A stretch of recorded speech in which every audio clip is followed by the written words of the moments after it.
What's up? Big Earl, northtownsound. How's it going, everyone? Welcome to another episode of All Mod Cons. This is where the machinery is hitting the axes are hitting the workbench, wood's flying, finish is coming off. You get to watch the fat man fuck up another guitar. Except in this episode. In this episode, we are going to try to run a guitar through the defuculator.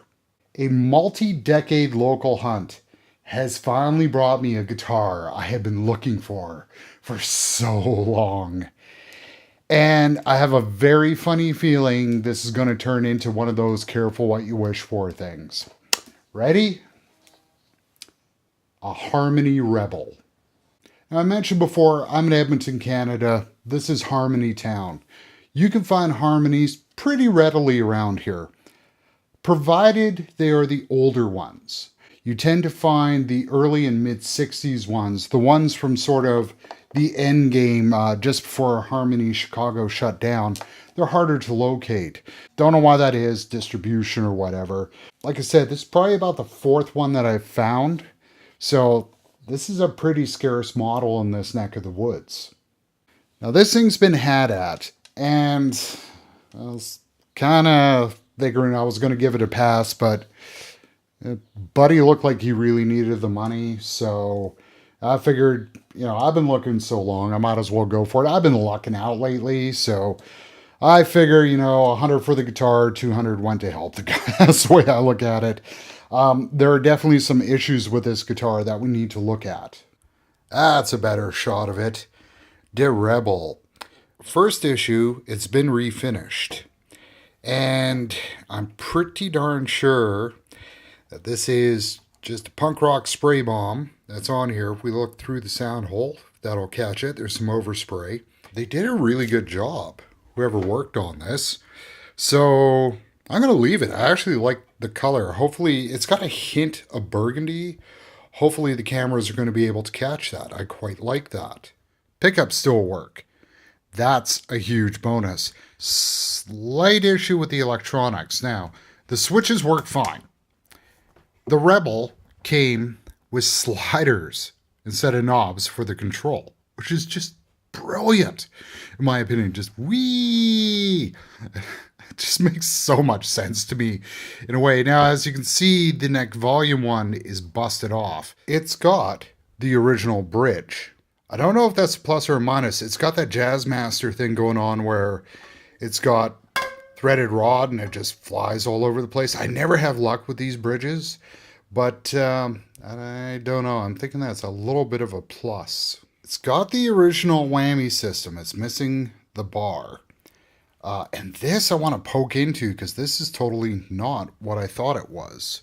So the top part is basically the same sort of cup idea as on my Bobcat, but then there's a flange underneath. Kind of looks like the bar would have hooked up to this thing, which would cause bendy, vibrato. I really don't care about the whammy system. Buddy had told me that, and I quote, somebody was reefing on this bar, so he had to put in a piece of wood to make it work. And we have a really wrong screw there. And if we listen, there's wood rattling around in there. I've seen it a couple times through the... It's not an F-hole. What is that? That's such a cool sound hole. I like, kind of like a wine opener or bottle opener. I like that. So that's going to be something I definitely have to look at on this. Outside of the finish and that little screw and this little thing here, and obviously it being gross and having to take duct tape off, it's actually in fairly good nick. I do wish it had the second guard here. The screws are there.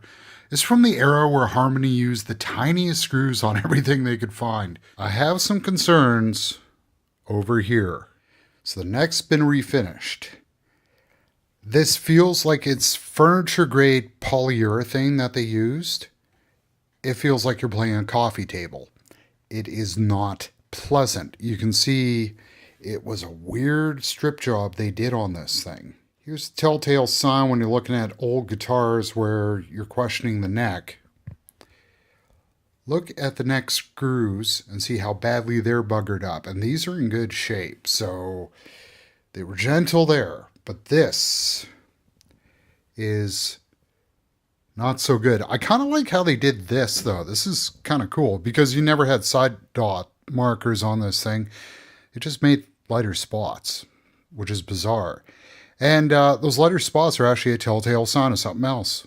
It looks like they did this with a brush. Like it's really bad on the peg head. Pings. Buddy was very, very proud to point out that we had replacement tuners on here, and that's a huge bonus. Gross looking truss rod, cool looking truss rod cover, but it's really dirty. So obviously it's a cheap old guitar. You got to check the truss rod. So we pop that out, and here's something interesting. So at some point this thing was yellow. This wasn't the first refinish on this. You can see there's some yellow there. They got pink coodles on the truss rod nut. Now, I'm probably not going to be able to show it.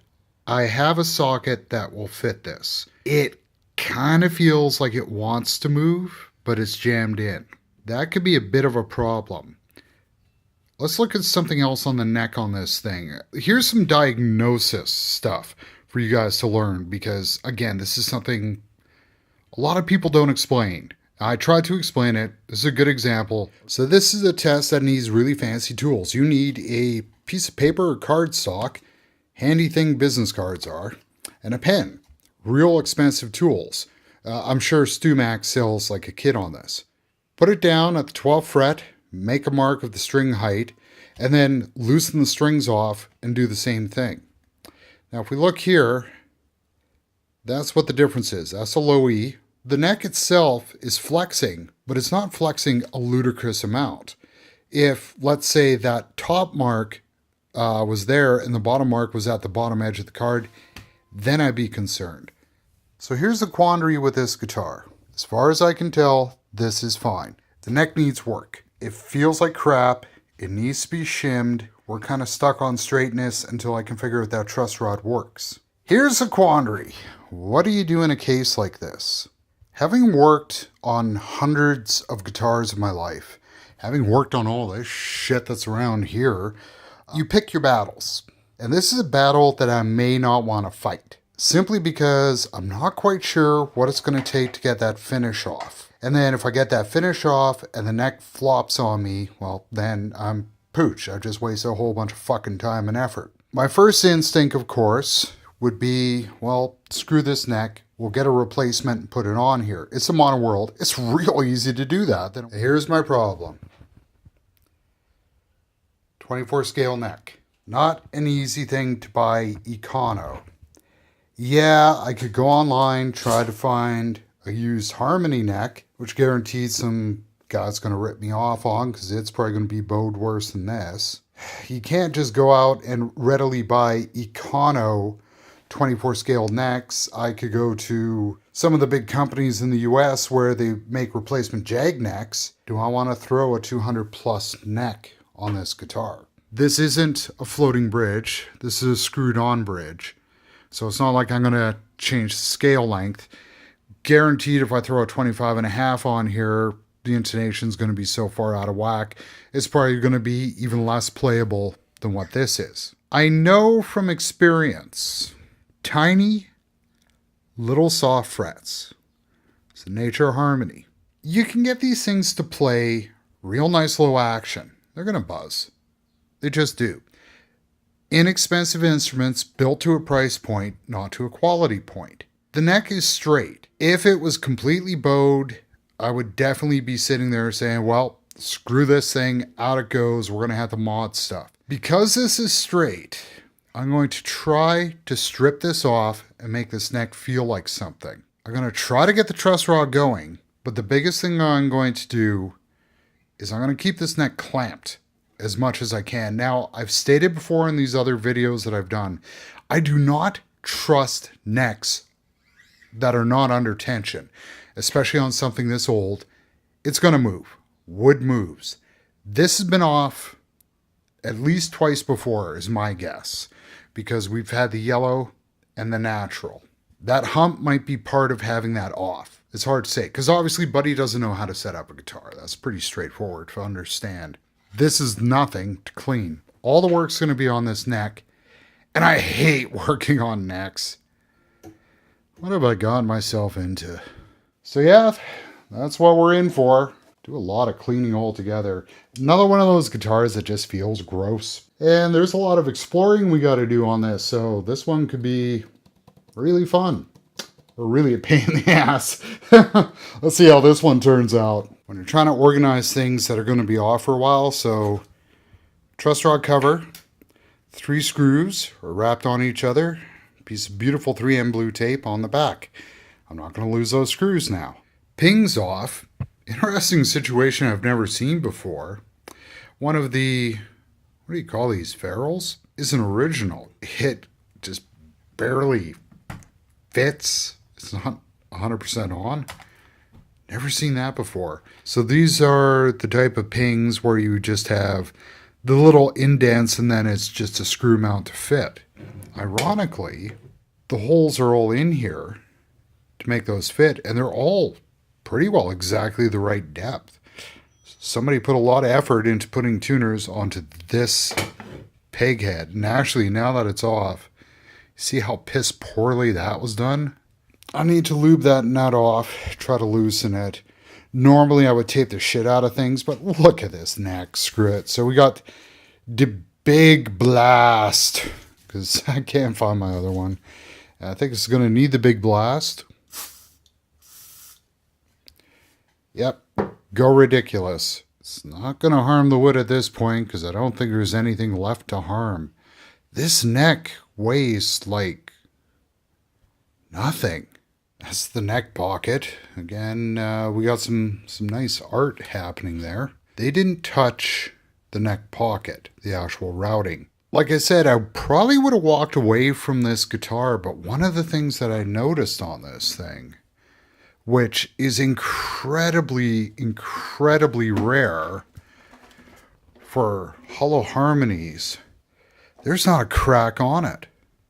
You know, the closest thing to a crack, which might be a finish crack, is on the jack. It's pretty stable feeling.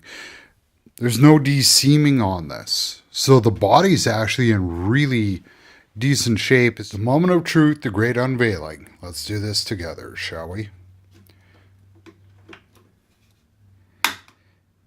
And that's what I was afraid of. And this one, it's an all-in-one situation. I wonder if those are the original caps. That looks a little peculiar. It's filthy under there, too. That's what's rattling. I guess we're going to have to look at the bridge, too, aren't we? I'm not going to show you what I want to show you, but this intrigues me even more. So, if you look down in there, this guitar has kerfing on it in order to attach the top and back to the sides. Now, I've seen old Harmony acoustics where instead of having split kerfing like that, they would actually, I don't know if they cut or they pressed like a one-piece ring to do that. So obviously in this era, they were actually using kerfing like everyone else. I done did just learn something. So here's this crazy bridge system, and this is nuts. So you have the top piece here, where the arm went, obviously. And then we've got a metal flange here, which is filthy. And we have this metal ridge, which is bent backwards. We pull that off, and there's the spring, which they painted yellow as well, which I cannot understand whatsoever. So this is gold weight. This is my old Harmony Bobcat. And there's the tailpiece. So it's a metal tailpiece. It's an all-in-one unit. This isn't a lid that comes off. There's just holes drilled back there, screwed to the body. So that's what was on the Rebel. It's the exact same piece, but what they did, they put an extra piece of steel on the back of this. They riveted it in place. That's where the screw holes are on this thing. And then they punch through a hole there for the adjustment screw and a hole there for the arm. Outside of that, it's the exact same piece. That's brilliant. That's just fucking brilliant. Also, apparently, a small furry creature made the inside of this bridge its home. Okay, so I figure out how this thing was supposed to work. So, that lip there, the steel plate on this, goes like that, and that would rock. Then the screw would be in here. Buddy had this mounted upside down. Yeah, this is not a very good whammy system, dudes. I think what I'm going to try to do is to de-rivet this, because I don't think one screw holding it in place is going to work. So, I just drilled out the rivets. Just learned a new skill. Interesting. So I can take this base plate off of this and just use this by itself. But this is interesting. Rust. Tons of it. Can't see any from the outside. So this thing is basically a Jazzmaster bridge that they went through the incredible engineering expense of creating some little feet to put on it, as opposed to just putting a post underneath. So it kind of hangs. And I don't think somebody's head was quite right at the factory. I'm going to soak this because there's some... I mean, this whole thing is gross, but this has some serious cooties in it. Okay, so we have a jar with the bridge and some lighter fluid. Going old school yet again. And you want a lid on the jar, not just so the lighter fluid doesn't evaporate, but the fumes actually help things a lot too. Oh, and by the way, this is not very good horseradish. At least they went through the trouble of putting a block of wood here where the bridge was to make sure that these 4 little tiny screws would have a place to dig into. That was really, really nice of them. These Diarmans are just like the rocket that I had. They have a base plate. And we have a date, ladies and gentlemen. September something of 1972. The same date on this neck pickup? Tell me what that says. This is a crack, but somebody's patched it. So they actually put a cleat in there, which is good. So I might throw a little drop of some super glue in there just to stabilize it. But that's the only crack on this thing. This thing is in remarkably good physical shape. There's one thing that is perplexing me. I'm not seeing a ground wire anywhere. And yet this thing wasn't buzzing like a son of a bitch. So you can see the accumulated dust cooties around this thing. Some simple green should be the perfect thing to get rid of that. There's lots of cooties on the inside though. So we got some dust blaster, and man, this thing, I could use a couple of huffs of this shit. Well, nowhere near as dirty as I thought it was. It feels grimy. I think it's just the way the paint was done on it, so I'm going to have to polish that up a bit. I see what he means though about somebody reefing on the whammy bar. There is a little bit of a crack there. It doesn't go through though. And of course, old brittle plastic. Damn corner busted on me when I took it off the guitar. So I guess I better fix that one here too. Okay, so we have some parchment paper on the guitar. I'm just going to use a toothpick here to align it up, simply because that's the most handy object that I have to do this job. Now, the first thing I'm going to do is I'm going to dab it with some acetone. Acetone melts plastic, especially of this vintage. That's going to kind of seam it together, but it's actually going to create some liquid plastic in there. That's going to be the basis of the glue that I'm using. Then I'm going to put a little drop of super glue in here, simply because this kind of fills the gaps a lot easier. The plastic acetone mix tends to be kind of thick and doesn't really go into those tiny little cracks so easy. And then I'm going to finish off with just a little bit more acetone. The stuff that you see on the Q-tip there is actually the plastic melting. So I've got some nice plastic gooby to fix that with. Look at that quick sand. So in cleaning the bridge, I discovered a really interesting design flaw to this thing. Somebody had put some Scotch tape at the bottom of this because these saddles, they don't sit flush, and they actually wiggled like you wouldn't believe, side to side. I found some plastic, which is keeping it more solid. Might have to go 2 layers. It's pretty close, but it just rocks side to side. It's missing the bottom of that by like 1/2 mil or something like that. And these saddles, let me take one apart. These are hilarious. I love this.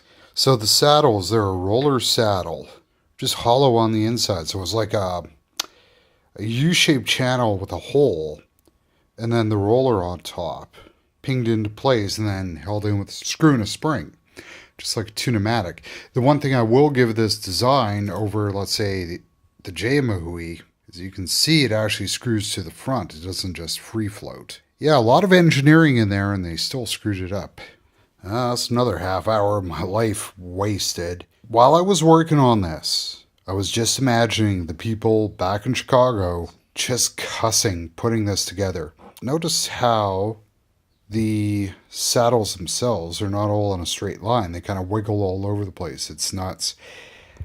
I love working on kind of old, archaic guitars like this because it really makes you understand why the parts thing ended up becoming so homogenized. People started coming to the realization the stuff that worked instead of trying to reinvent the wheel every time. Like Kalamazoo comes out with the Tuno, and it worked, except for that stupid spring that's in there and how it just flies apart. So, Kalamazoo started thinking about it. They kind of looked at the Schallers they were buying, the improvement on that design, and they came up with their own improvement, which was the Nashville. And then people have further refined this, Wilkinson, Tone Pros, etc., because it works. It's idiosyncratic, but it works, And then Fullerton looked at this, and they said we could do better than that, so they came up with the Jagamahui bridge. Those fucking pieces of crap. And then Harmony looked at that, and they were like, well, we could do what they're doing with those and the Mustang and go one better. And, in the end, you should have all just probably ripped that idea off and they'd be a hell of a lot better in the first place.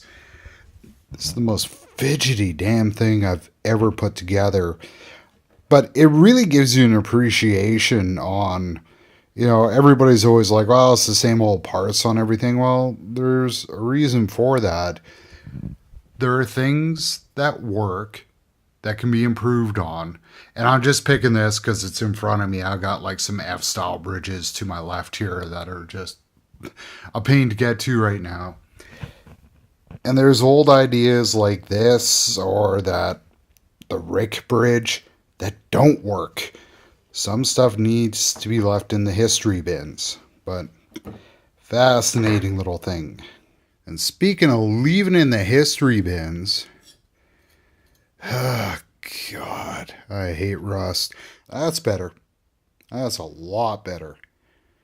I'm kind of thinking the way this is etched in, what happened was somebody had washed these a long time ago because that rust actually etched into the weld joint. It got into there too, which is a nightmare.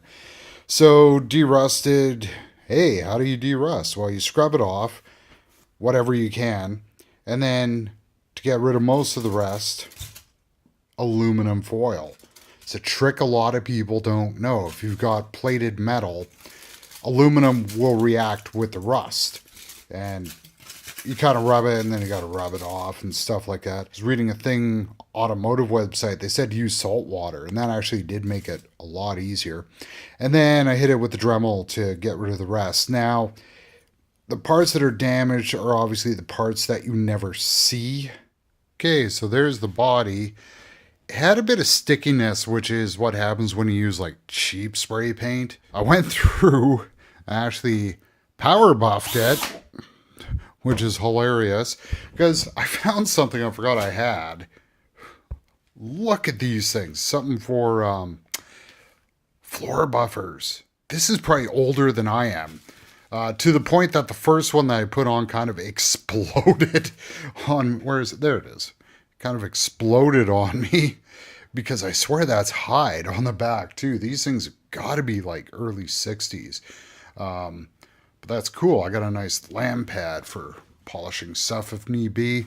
Although most of it was a lot of hand buffing with microfiber too. Got the bridge back together. Kind of came to the conclusion.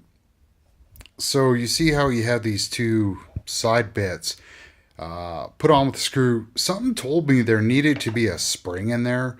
So I kind of cut an existing pickup spring in half and put half on each side. It's a lot more solid now. I looked online. The way these sliders are built, there's not a quick fix. So I think I'm going to have to wait until I can track down a different slider system off an old like 70s 8-track or something. Yeah, I could rock that.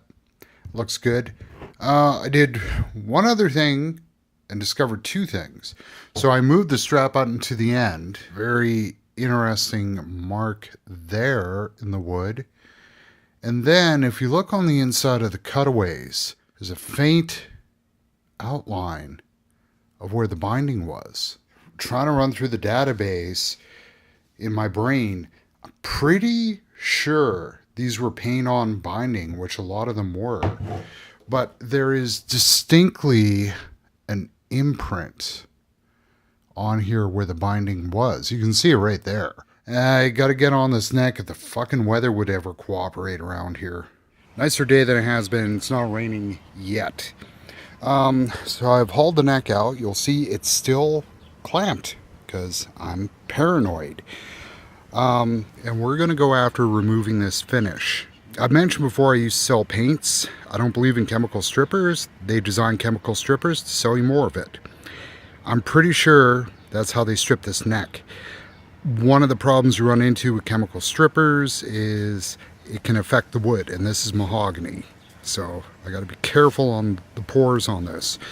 So I'm going to use heat. Now, I've run into a quandary here, which is upsetting me. I was in the middle of making some rhubarb loaf. It's been out here half an hour, and this is gumming up just from being in the sun. It's definitely gummier there than it is here or down at the base of the neck. So instead of starting off with Mr. Heat Gun, as I am wont to do, I'm going to start with Mr. Hairdryer and just go slow. I'm going to start with a very, very light grit. It doesn't seem to be too thick. It's solid. I can feel the ridge. So I'm going to go very light. That's definitely working better. Rule number 2 of woodworking. Instead of buying fucking power tools, buy sandpaper. I have tons of coarse, I have tons of super fine, nothing in between. So I wanted to go to like 220. I don't have any, so I'm going to do some 150, and then I'm going to step up from there to try to strip this. There's going to be a lot of elbow grease involved in here.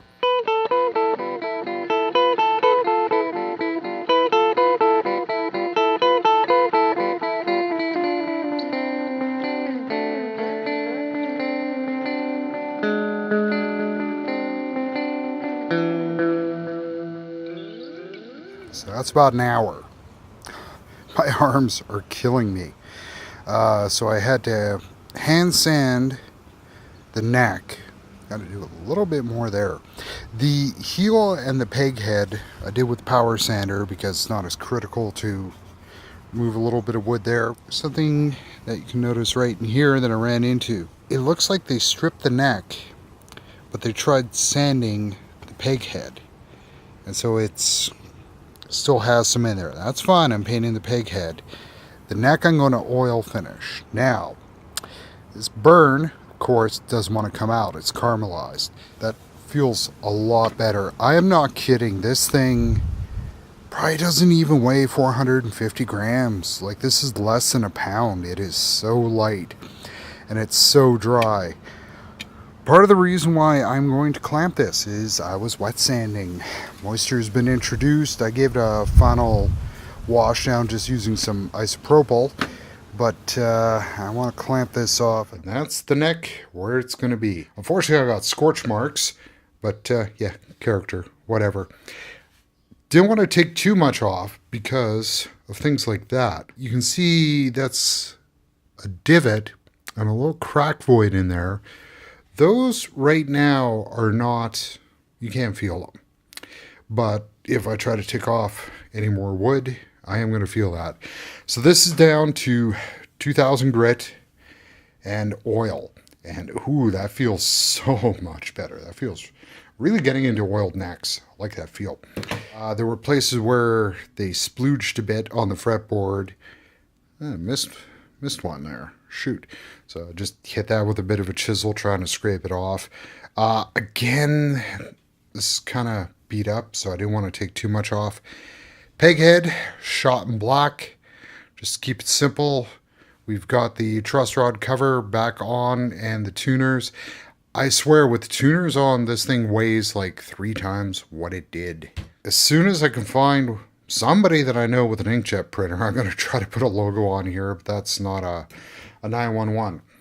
So, the big thing now is we've got to start figuring out the guitar geometry here, because I'm going to have to shim this neck. Okay, we have to figure out what this neck break angle needs to be. This crazy bridge that we've got here. A couple of ways that we can deal with that. So we can take a straight edge, put it on, try to figure out how far it's out. The shim that I'm going to need in here is going to be somewhere around 1.2 mil. Let's guess, okay? The other problem that I have, if you remember from the body, is trying to figure out this break angle here.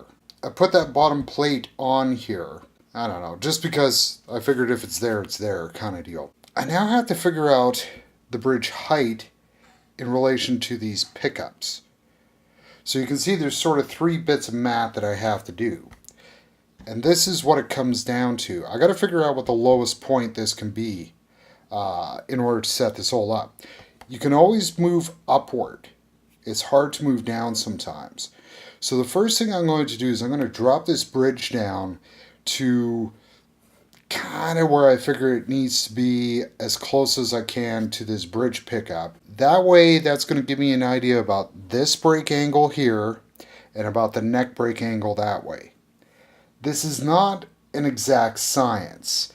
And in a case like this where, you know, there's nothing you can go, there is no rule book for when you're dealing with a 24 scale crazy bridge system. And I had to jerry-rig this whole thing.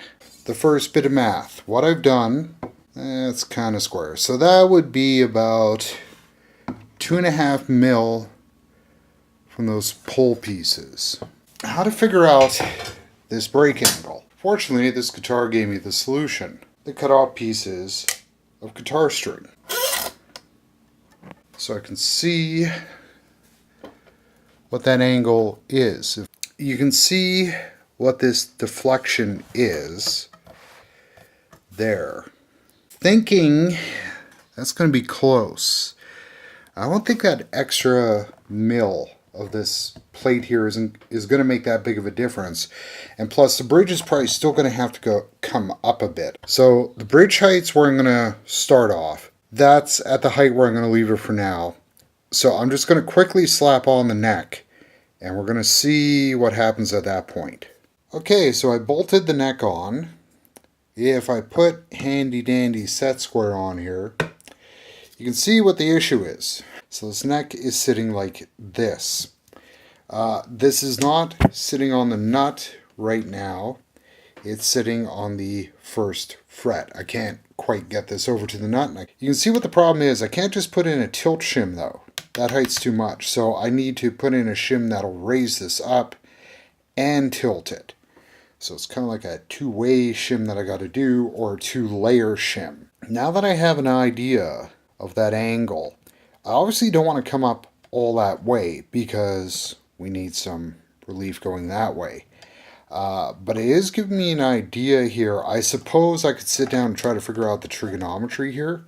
Guesswork is 3/4 of this job. I'm going to go putz with that for a bit. This camera being in the way is really a pain in the ass. You guys better appreciate this. Okie dokie. So after putzing around for far too long, we'll get to that in a second. I'm at the point right now, should be good. Let's very tight, and that bridge is a little bit lower than what I want it. So I think we're going to work. Normally I'm using cherry veneer to do this, and unfortunately my cherry veneer is so dried out it won't cut anymore. That's why I kept saying 1.2. I know 2 pieces of that is 1.2. Looking around, nothing else, so I decided to go the old-fashioned way, pull the Leo business card stock. Now, people are going to sit there and say, that's the wrong way of doing it. I'm going to go through this again for everyone. If you ever buy a 62, 63, even a 50s, an S Mahui, a T Mahui, a J Mahui, whatever, that's been untouched, guess what they use for shim stock? Those business cards. You know why? Because Leo Fender was a cheap fucking prick. Read any of the interviews with George Fullerton. He'll explain that. He was a cheap man. Why do you think they ended up using veneers on their fretboards? Because he was a cheap prick. Now what I got to do is I got to look at seeing how this works under string tension. But I want to see the string straightness, how that sits on it. So I'm going to do one more thing before I actually string this up. What I'm going to do is I'm going to throw on some used strings. Here's an old setup tip. Save some of your used strings sometimes when you have to do weird geometry figure outs like this. Because often it's easier to use like an old string, or like, I think this set I had to use the E off of because I broke one, in order to figure out your geometry before you put your final strings on it. By the way, I'm throwing medium gauge with a wound G on these just because I feel like doing that. Yet another half hour. So what's happening is that gap in there I can't shim out. Now, I put the strings on because I said I want to see how it works on setup, and learned something really annoying. Basically, the string height where I want it at, the neck didn't move. The neck's still perfectly straight, which is awesome. So on the high E, the low E,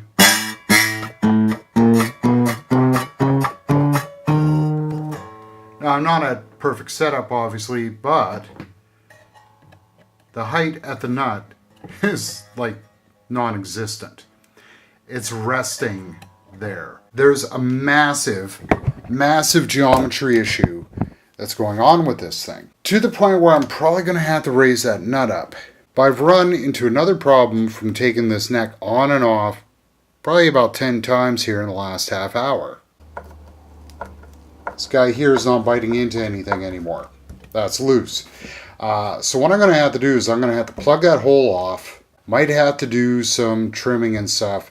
I got to do a lot of little putzing jobs right now, which aren't going to be that much fun to shoot. But you can see the advantage of throwing the strings on, and because these are crap strings, I don't have to worry about me tightening and loosening them a million times, because like, who cares, they're not the final strings that are going to be on there. I also did discover one big advantage to this. Really happy I didn't put the whammy bar on, because plenty of room behind the bridge for doing whammy work. She's done where she's going to be.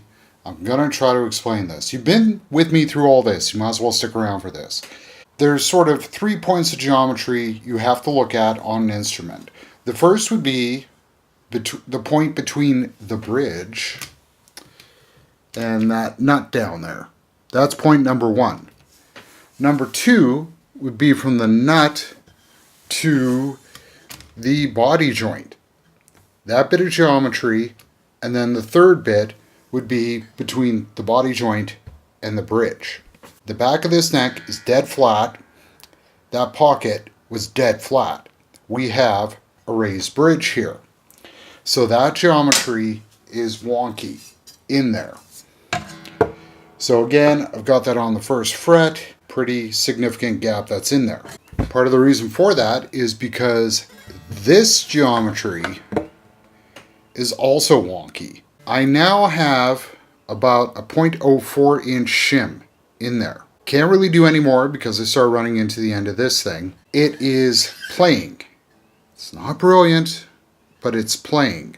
I ended up putting a plastic shim in here, and you notice the paper ones I had were a ramp shim, so they were long.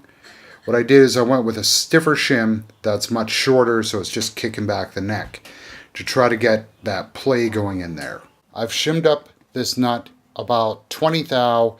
I do need to bring this down just a hair, not very much. Plug the holes back on the neck, which was a good thing because this neck's been off another dozen times here.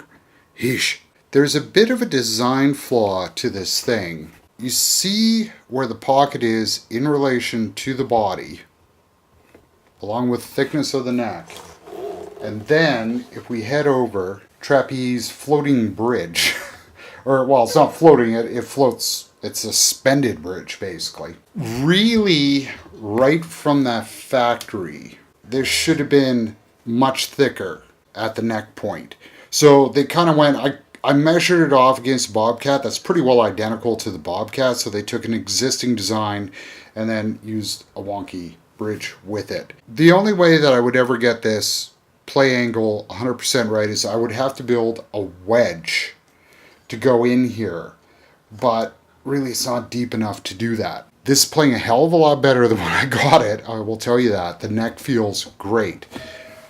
The bridge is actually at a really great break angle right now. I was reefing on these strings and they weren't popping out of the socket, so it's getting pulled down tighter, which is what I want. It should be more of a pitch to make it perfect, but it's close enough that it's not moving around much, which is great. The entire problem when you're dealing with something like this, or one of the problems, is picture you work for a company where you're doing road work and you come across a car bridge that has collapsed and you have to get it going again, like a suspension bridge. Well, suddenly you're trying to redo a bunch of geometry that really you're trying to correct geometry that was never accounted for in the first place, is what it comes to, because they never figure it's going to come down. So this is kind of Tacoma Bridge, if you understand that bit of history. One of the big things about this project in studying it, and that's why I went so deep in it, is you've kind of got to understand when people were building these guitars and engineering them in the old days, they weren't always 100% on, and these aren't adjustable. So you can see right off the bat that there was a boo-boo there. The typical sort of, let's play with things and hopefully it'll work. And in the case of this one, you know, it still amazes me they went through all the work to come up with that bridge and then they didn't really calculate this stuff. So, yeah, what did I say about be careful what you wish for? Yeah, this is turning into it. We got it playable. We didn't make a silk purse out of a sow's ear, but it's, I don't know. It's an AliExpress handbag. We'll put it that way. And by the way, truss rod on this is pooched. It is seized. I've used enough liquid wrench on that nut. It's unbelievable. It's seized somewhere further up. It's not budging. Thin little cheesy truss rod. I'm not going to be able to work miracles with it anyways. So I am going to have to let this sit overnight. I'm really hoping that neck doesn't bow once it's back under string tension. It has stayed straight, which is great. Typical harmony, you sit there fighting, trying to get the damn thing to play right, and it ends up playing better than you expect. So let's go through neck pickup.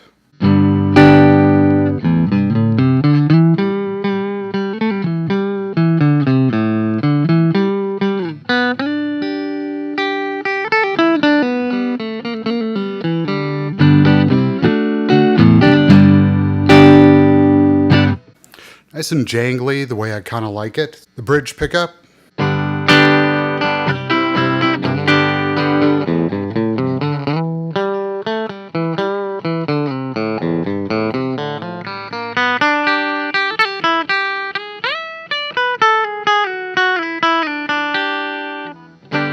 Typical of the era, you have probably matched impedance on the pickups, and they're radically different in volume, as you can tell. This is part of the reason why I was trying to get this bridge lower, because you can't adjust the height of the pickups, but Sucks to be me. And then the in-between.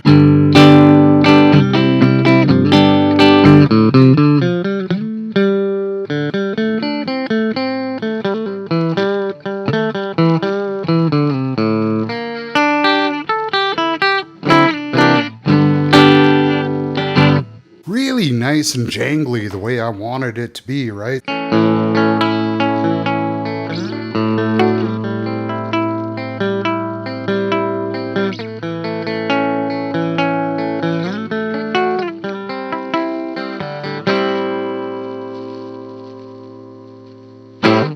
And sustain's not bad considering it's a full hollow, that's for sure. Definitely got to find new sliders on this. It'd be so nice to get that rhythm volume down, but you try to move this thing and the whole thing cuts out. Reason why I like the sliders though, it's a cool idea.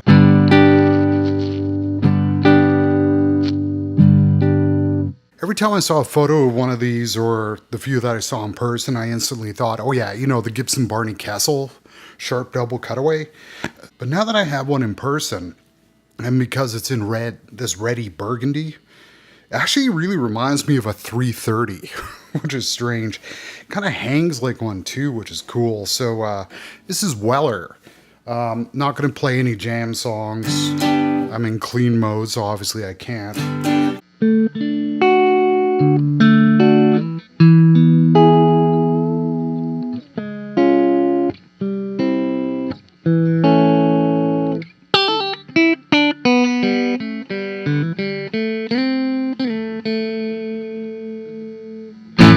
Nice and slinky, just great sounding pickups. Always love the DeArmonds. Now comes the show, because this is a commercial channel. You bastards better remember that. So I got some effects on the floor. I've been playing around with effects orders lately just to get out of that comfort zone or whatever. This is kind of weird because this is the ass backwards way of the way I would do it pretty well. So we're running all Eno today. First up, I've got the Eno 86 Bucket Brigade style delay on super heavy feedback mode, the way I like it.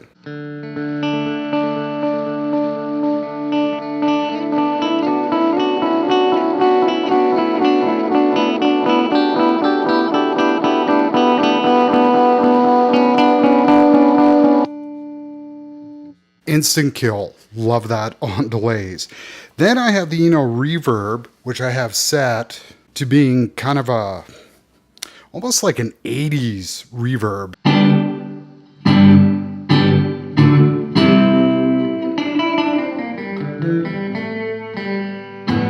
Almost like a gated verb and a little quieter. Then at the end I have the Eno CH2, because I'm a chorus peg. Everybody should be back into chorus. I don't know why people don't like chorus.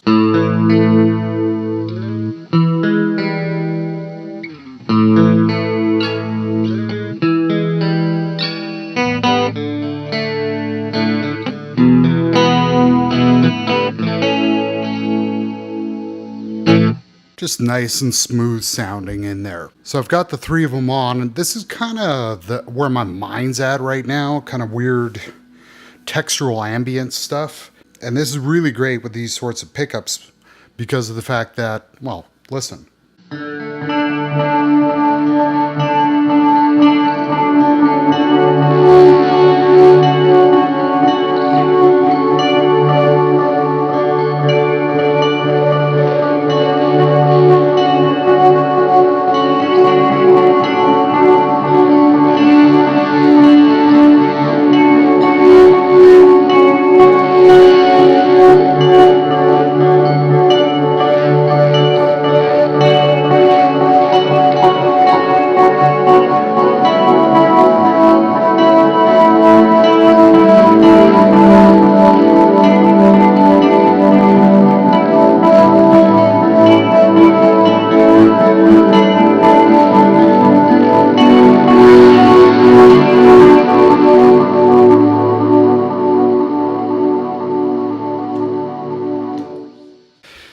The glitching that you're hearing in that is actually the reverb causing this thing to feed back. I've got this kind of loud, I will admit, just because, you know, loud is fun.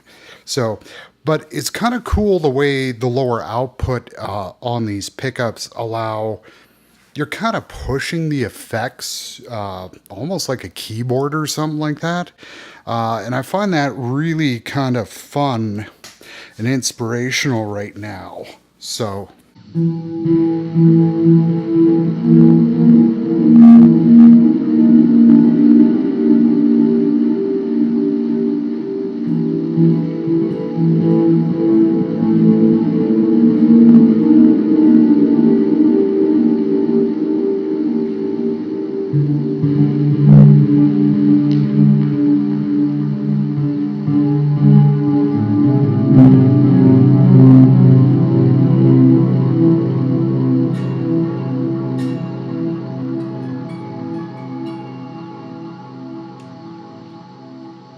it just kind of creates sort of like background noise stuff, which I'm trying to work on instead of just the usual solo wanking, that's for sure. So, no guarantees I'm going to be using this all the time like that.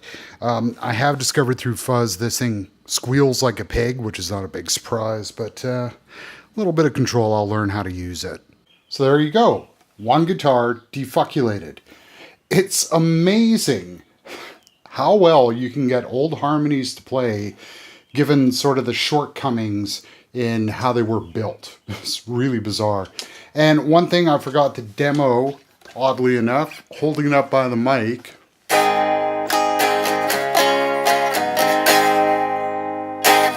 Sounds kind of funky when it's not plugged in too. So yeah, decades-long hunt. Yes, I wanted the avocado burst, but you know what? Willing to put up with this. Turned out really, really cool. So I went deep with that one. Sorry, that got really long. I know, I'm sorry. But I wanted to get into the fact that, you know, when you're dealing with stuff like this, it's the little futsy jobs that you have to do. And how annoying they are. Really didn't take that long to work on this. You know, really it was sort of the 2 hours on the neck, which feels great now. But you know, the rest of it really didn't take any time. There was a lot that I was looking at in terms of showing things like the bridge design. That's sort of the information you can't find readily. So that gives you an idea of what this was, how it worked, and kind of giving you an idea of where we're at right now with hardware and how designs have improved over time, frankly. And again, you know, as much as I think that Harmony was a brilliant company, it's the pickups. It's more about what the Rogue company did than what Harmony did, frankly. Honestly, you get modern Eastwood, you get, there were some Harmony reissues a couple of years back. They're probably a hell of a lot better built than what these things were. Working on this project and working on the Bobcat recently really made me realize I'm getting into vintage pickups and sort of oddball pickups. And how they work in effects chains, sort of the different textural things that you can get out of them, as opposed to, you know, the sort of stock, you know, humbucker, P90, whatever. And I've come to the conclusion that something I'm going to have to do is sort of like what I did with Chet, where I took a body shape that I find very comfortable and run it with an old school electronics wiring on it, just so I have something that's a hell of a lot easier to set up and work on, and yet which gives me that sound. So I'm thinking now I'm going to have to do up something that has gold foil style pickups on it, but on a platform that works better for me. And that's going to be biting me in the ass over the next 6 months, man. Fuck. So if you dug that video, cool, like, subscribe, share, all that shit that I don't have time for. I have guitars to work on. I have guitars to play. It's summer. I have a yard I'm working on. I've got harvesting I got to do. I got to shoot videos. I got to stare into this stupid camera all the time because you folks actually watch this stuff, which still confuses me, but hey, much appreciated. I'm a busy guy. I got a business that I run. If you dug the sound of those, you know, pedals, head on over to northtownsound.com or reverb.com/shop/northtownsound. Lots of tones for very few bones, the way that it should be. The way that it used to be. Big Earl, Northtown Sound. Thanks again for watching, everyone. Later.